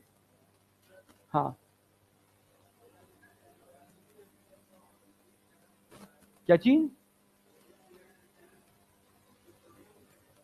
सोडियम के लिए सोडियम, पोटेशियम के लिए पोटेशियम, क्लोराइड के लिए क्लोराइड।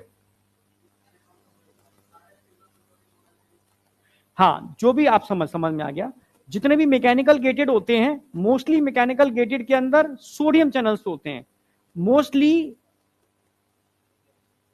अभी मैं बताने वाला हूं, न्यूरोट्रांसमीटर दो टाइप के होते हैं, एक डीपोलराइज करते हैं, एक हाइपर पोलराइज करते हैं। एक कह सकते हो कि स्टिमुलस करते हैं, एक इनहिबिटर करते हैं, इनहिबिट करते हैं। जो इनहिबिट करते हैं वो भी आगे मैकेनिज्म आएगी, क्लोराइड चैनल होते हैं उनके लिए, वो अलग है, ठीक है। तो मोस्टली केस में स्टिमुलस के लिए रिस्पॉन्सिबल जो होते हैं वो सोडियम चैनल्स होते हैं, चाहे वो लिगैंड गेटेड हो चाहे वो मैकेनिकल गेटेड हो। स्टिमुलेशन हमेशा सोडियम की वजह से होता है। डीपोलराइजेशन के लिए सोडियम रिस्पॉन्सिबल होते हैं, बस ये ध्यान रखो। और सोडियम के लेवल को बढ़ाने के लिए लिगैंड गेटेड चैनल भी हो सकते हैं और मैकेनिकल गेटेड चैनल भी हो सकते हैं। सोडियम ही होगा।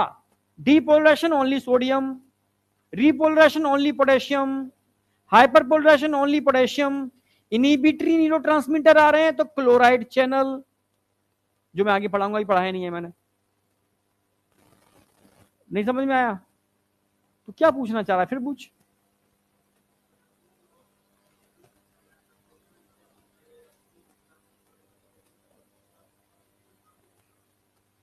अभी ये तो समझा रहा हूं तब से मैं। इसलिए होगा बेटा, जब भी स्टिमुलस दे रहे हो, चाहे वो हवा से स्टिमुलस मिल रहा है, परफ्यूम से स्टिमुलस मिल रहा है, समझ, छूने से स्टिमुलस मिल रहा है। स्टिमुलस का मतलब है डीपोलराइज करना है, ये तो है ना मतलब इसका, है ना? नहीं नहीं, अभी स्टिमुलस का मतलब क्या है? डीपोलराइजेशन। तो डीपोलराइजेशन के लिए कौन से चैनल रिस्पॉन्सिबल होंगे? ऑलवेज सोडियम, क्योंकि पोटेशियम चैनल कभी डीपोलराइजेशन करते नहीं है, क्लोराइड चैनल कभी डीपोलराइजेशन करते नहीं है, ठीक है। कैल्शियम चैनल कभी डीपोलराइजेशन करते नहीं है, सिर्फ एक ही चैनल है, एक ही आयन है, आयन चैनल नहीं, आयन जो डीपोलराइज करते हैं, सोडियम आयन। अब सोडियम आयन के लिए वोल्टेज गेटेड चैनल भी हो सकते हैं, लिगैंड गेटेड चैनल भी हो सकते हैं और मैकेनिकल गेटेड चैनल भी हो सकते हैं, डिपेंड करता है किस टाइप का स्टिमुलस कहां मिल रहा है। एसिटाइलकोलिन से मिल रहा है तो लिगैंड गेटेड चैनल हो गया, मैकेनिकल स्टिमुलस हवा से मिल रहा है तो मैकेनिकल गेटेड चैनल हो गया, वो सोडियम के लिए हो गया। समझ रहे हो ना? डिपेंड करता है कहां पर कौन सा चैनल लगा हुआ है, पर सोडियम आयन ही डीपोलराइज करते हैं और कोई दूसरे आयन डीपोलराइज करते ही नहीं है। हाँ,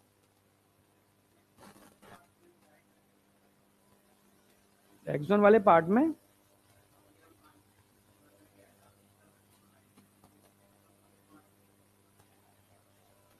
ये एक्सॉन ही तो चल रहा है ना। ये चैनल कभी भी एक्सॉन पर नहीं होते, एक्सोन पर या तो सोडियम गेटेड चैनल होते हैं या पोटेशियम गेटेड चैनल होते हैं, दोनों के दोनों वोल्टेज गेटेड होते हैं एक्सोन के ऊपर। लिगेंड कभी एक्सोन पर नहीं होते, वो डेंड्रोन पर ही होते हैं, समझ रहे हो, ओनली डेंड्रोन पर ही होते हैं, तो डेंड्रोन रिस्पॉन्सिबल होते हैं इसके लिए। हाँ और बोलो, हाथ उठाओ पहले, हाँ यस, ये सोडियम आगे भाई, ये सोडियम इसके लिए थ्रेशोल्ड वैल्यू, ये सोडियम इसके लिए थ्रेशोल्ड वैल्यू, यहां सोडियम अगले की थ्रेशोल्ड वैल्यू, सिंपल। मैं दिखा रहा हूं, तुम कहो तो मैं भी अगला एक डायग्राम और बना दूं, उससे और अच्छे से क्लियर हो जाएगा। बना दूं एक, देखो वहां जगह है। जैसे मान लो, अब मैं 3 स्टेप दिखा रहा हूं, ए बी सी डी 4 दिखा लो, 3 दिखा लो। जैसे देखना बेटा, समझना, मान लो ये ए है, ये बी है, अच्छा 3 ही दिखा देते हैं, चलो ज्यादा हो जाएगा, ए बी सी, ठीक है।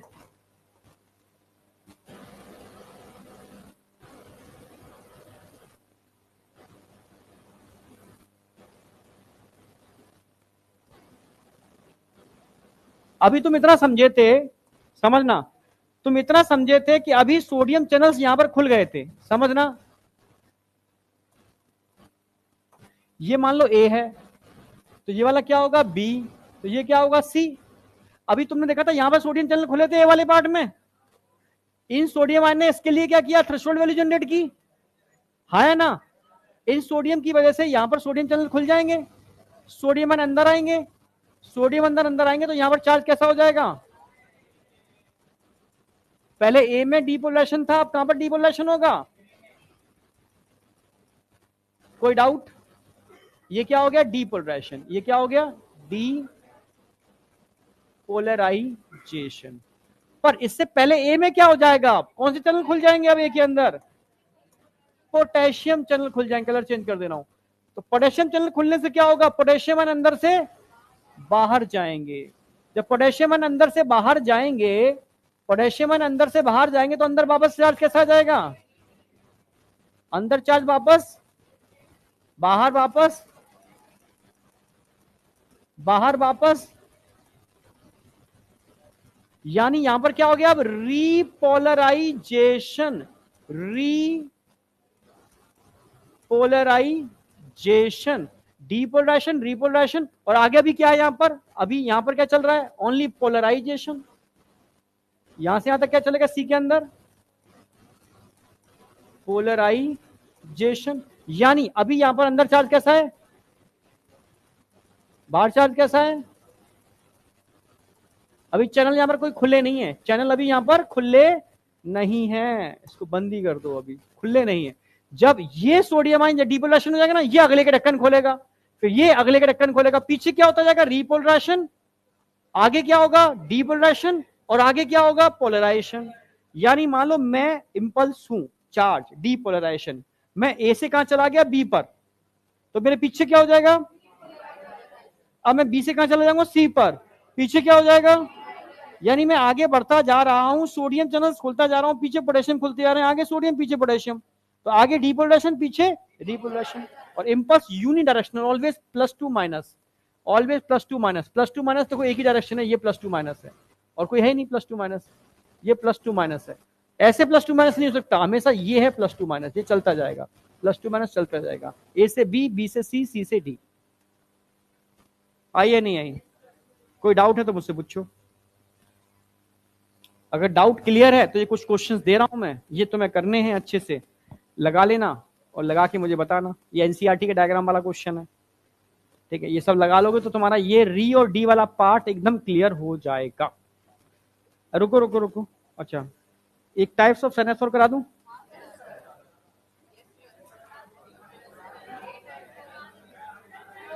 कितने कितने बजे क्लास स्टार्ट होती है तुम्हारी, 12:15, ठीक है, तो छोड़ो मैं छोड़ता हूँ यहाँ पर, ठीक है। तो ये समझ में आ गया, इतनी बात कह रहा हूं मैं, आज दिमाग के घोड़े दौड़ा लेना, क्योंकि बस यही समझाने वाला पार्ट था, ये सिंपल है ये तो, ठीक है। हाँ कुछ कह रहा था बेटा,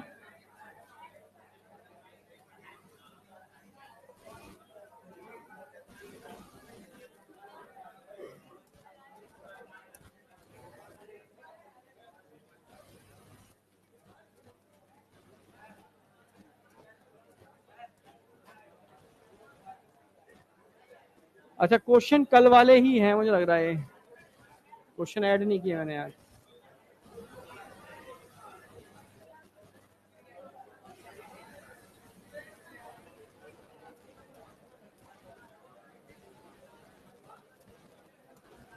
हाँ,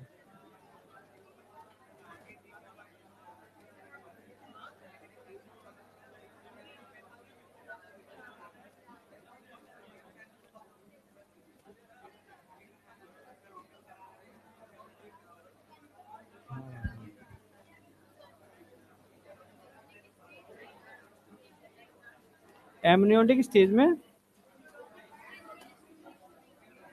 एम्ब्रियोनिक स्टेज में, एम्ब्रियो के अंदर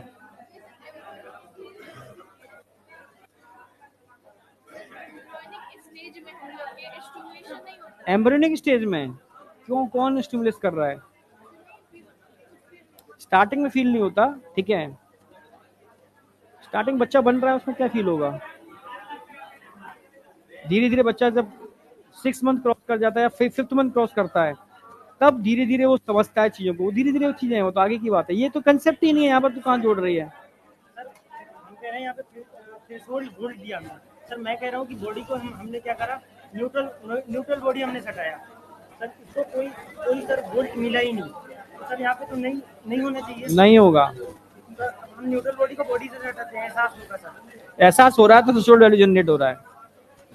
यानी सर हम ये कह सकते हैं कोई भी बॉडी परफेक्टली न्यूट्रल नहीं होता। न्यूट्रल देखो, न्यूट्रल का मतलब क्या है, तो न्यूट्रल से मतलब क्या है? चार्ज नहीं है, ये कहना चाह रहा है? जैसे जैसे जितने पॉजिटिव है उतने नेगेटिव है, न्यूट्रल हो गया ऑब्जेक्ट, यही हम कहेंगे। हाँ समझ गया मैं, ठीक है भाई, ये समझ, ये चार्ज होता है। न्यूट्रल का मतलब क्या है? जीरो। हाँ, जीरो। जीरो का मतलब चार्ज ही नहीं है, तो चार्ज नहीं है तो वो एक्साइटेबल सेल ही नहीं है। समझ, कोई भी सेल पोलराइज स्टेट में तब होती है जब उस पर चार्ज होता है, चार्ज है तो वो न्यूट्रल नहीं है। न्यूट्रल का मतलब जीरो। जीरो स्टेज में कोई समझाइए तुझे, -70 होगी, -90 होगी, +30 होगी, जीरो पर कोई चीज स्टेबल ही नहीं होगी यहाँ पर, इसलिए न्यूट्रल नहीं होगी।